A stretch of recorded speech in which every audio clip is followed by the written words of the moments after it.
हमारे दिमाग के अंदर की दुनिया हमारे लिए अनजान है।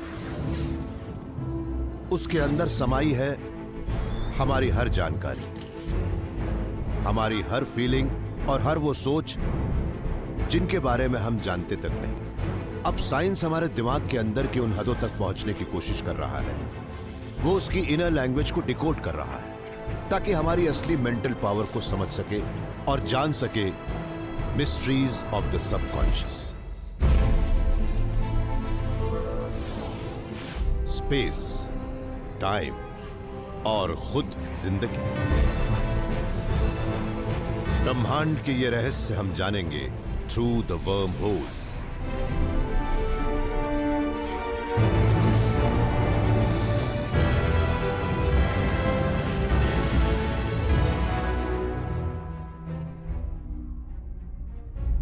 सबकॉन्शियस ये सोर्स है हमारे डर का, हमारी इच्छाओं का और हमारे सपनों का। वो जगह जहां हमारा ऑल्टर ईगो छिपा रहता है। मगर अब मॉडर्न न्यूरो साइंस हमारे दिमाग की अनजान हदों तक पहुंचने लगा है, जिससे पता लगा कि हमारा सबकॉन्शियस ही हमारे एक एक पल को कंट्रोल करता है। अगर हम सब अपने आप को बिल्कुल ठीक तरीके से समझ जाएं, तो हम उम्मीद से कहीं ज्यादा स्मार्ट, ज्यादा हेल्दी और पहले से कहीं ज्यादा क्रिएटिव भी हो जाएंगे। मैं 8 साल की उम्र में पहली बार स्टेज पर गया था। मुझे लिटिल बॉय ब्लू को री इनैक्ट करना था। हालांकि वो पोएम सिर्फ 12 लाइंस की थी, पर मैं जानता था कि मैं कुछ न कुछ गड़बड़ जरूर करूंगा। मगर जब मैंने पढ़ना शुरू किया, तब मेरे अंदर का कोई छिपा हिस्सा मेरे ऊपर हावी होने लगा। मैं बिना कहीं रुके लाइन बोलता चला गया। मुझे लग रहा था कि मैं वहां हूं ही नहीं। अब सवाल है कि हम बिना सोचे ही ऐसे कॉम्प्लेक्स काम कैसे कर लेते हैं।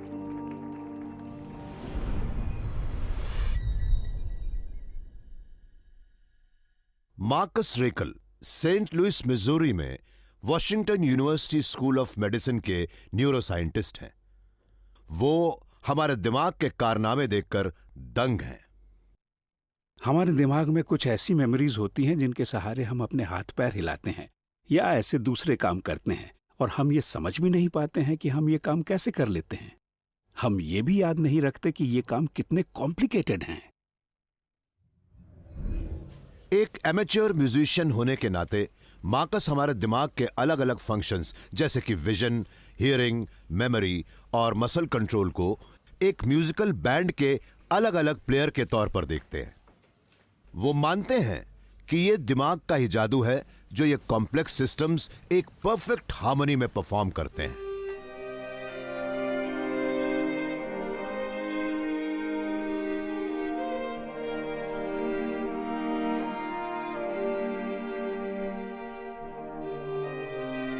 वो ऐसा नहीं करते।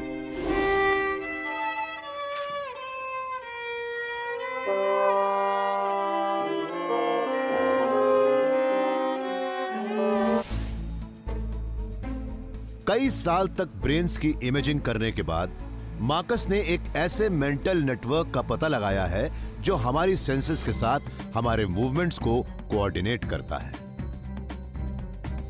कोई इसे ढूंढ भी नहीं रहा था, वो अचानक ही मिल गया। इस बात पर हमारा ध्यान उस वक्त गया जब हमने किसी को स्कैनर में लिटाया था और हम उसके दिमाग को देख रहे थे। फिर हमने उससे कुछ करने को कहा। तब कुछ चीजें ऊपर तो गईं, पर कुछ चीजें नीचे भी आईं।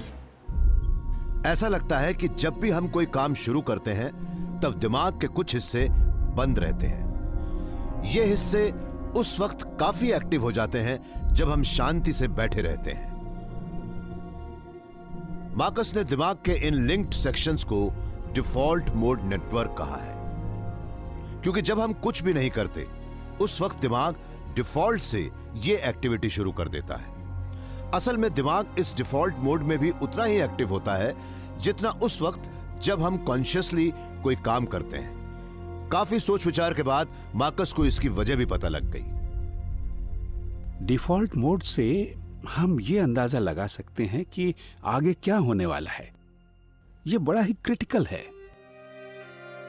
जिस तरह से एक बैंड में म्यूजिकल डायरेक्टर पूरे ग्रुप का म्यूजिक ऑर्गेनाइज करता है, वैसे ही डिफॉल्ट मोड नेटवर्क दिमाग के तमाम फंक्शंस को ऑर्गेनाइज करता है।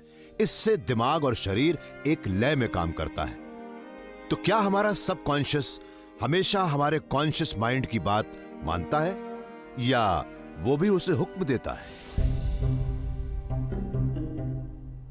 हेनरिक एरिसन स्टॉकहोम, स्वीडन के एक ऐसे न्यूरो साइंटिस्ट हैं जिन्हें अपने शरीर से काफी लगाव है।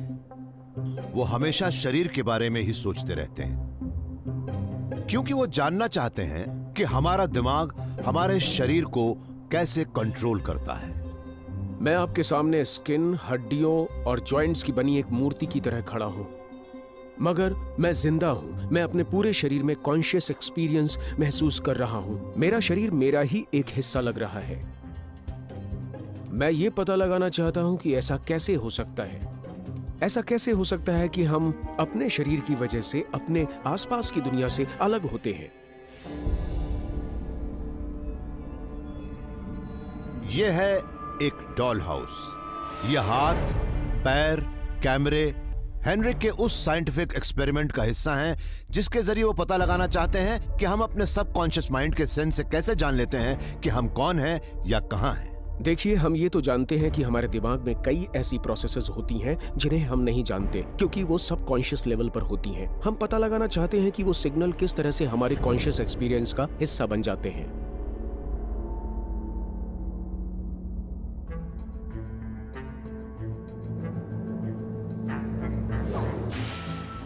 आंखों पर पट्टी बांधकर एक सब्जेक्ट को कैमरे में लाया गया, जहां 2 बेड्स रखे हैं, एक उनके लिए है और दूसरा एक डॉल के लिए। ये बहुत जरूरी है कि आप एक्सपेरिमेंट के दौरान हिले नहीं, ओके? हम अभी हेड माउंटेड डिस्प्लेस का इस्तेमाल कर रहे हैं जो कैमरे से जुड़े हैं। इससे पार्टिसिपेंट की आंखों के सामने 2 स्क्रीन्स होंगी और दोनों एक विजी कैमरे से कनेक्टेड होंगी। उन्हें हम मैनिक्विन या डॉल के सिर पर लगाएंगे। इस तरह से जब ये नीचे देखेंगे तो इन्हें अपना नहीं बल्कि उस डॉल का शरीर नजर आएगा, मगर वो इन्हें अपना ही शरीर लगेगा। सब्जेक्ट इस थपकी को अपने पैरों पर महसूस करेगा, मगर वो दिखेगी उस डॉल के पैरों पर। इस तरह से इनके दिमाग को लगेगा कि ये पैर डॉल के नहीं बल्कि इनके ही हैं। ऐसे में दिमाग जो देखता और महसूस करता है उसे आपस में फ्यूज कर लेता है और डॉल या मैनिक्विन जैसा हम भी महसूस करते हैं। हमें लगता है कि दिमाग हमारे शरीर का एक इंटरनल मॉडल बना लेता है। इसके लिए दिमाग हमारे तमाम सेंसेस से सारी जानकारी जमा करता है और उन्हें इंटीग्रेट करके ये फैसला करता है कि ये मैं हूं या ये मैं नहीं हूं। दिमाग को एक नकली सच्चाई से चकमा देकर हेनरिक अब उस सच्चाई के सहारे यह देख सकते हैं कि हमारा सबकॉन्शियस आखिर कितना पावरफुल होता है। एक दूसरे एक्सपेरिमेंट में सब्जेक्ट से कहा गया कि वो अपने हाथों से बताए कि क्यूब कितना बड़ा है। उसके अंदाजे के मुताबिक क्यूब करीब 60 सेंटीमीटर चौड़ा है, मगर असल में क्यूब 10 सेंटीमीटर चौड़ा ही है।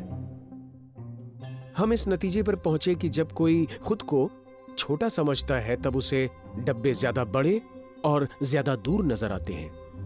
यह ट्रिक दूसरे तरीके से भी काम करती है। जब डॉल के छोटे पैरों की जगह बड़े पैर लगा दिए गए हैं, तब सब्जेक्ट को लगने लगा कि क्यूब्स काफी छोटे और करीब हैं। उसका सबकॉन्शियस दिमाग अब शरीर के एक नए साइज को अडेप्ट करके उसके हिसाब से रिएक्ट करने लगा।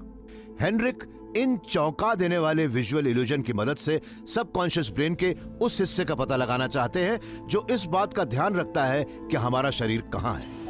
जब बॉडी स्वैप के दौरान इन्होंने ब्रेन स्कैन्स किए तो देखा कि वेंट्रल और प्रीमोटर कॉर्टेक्स में एक्टिविटी काफी बढ़ गई है। हमारे सेंसरी न्यूरॉन्स शरीर के मूवमेंट को विजुअल गाइडेंस दे रहे थे। वेंट्रल प्रीमोटर कॉर्टेक्स हमारे शरीर को कंट्रोल या डिफेंड करने के लिए उन बातों को इंटीग्रेट करता है जो हम देखते या महसूस करते हैं।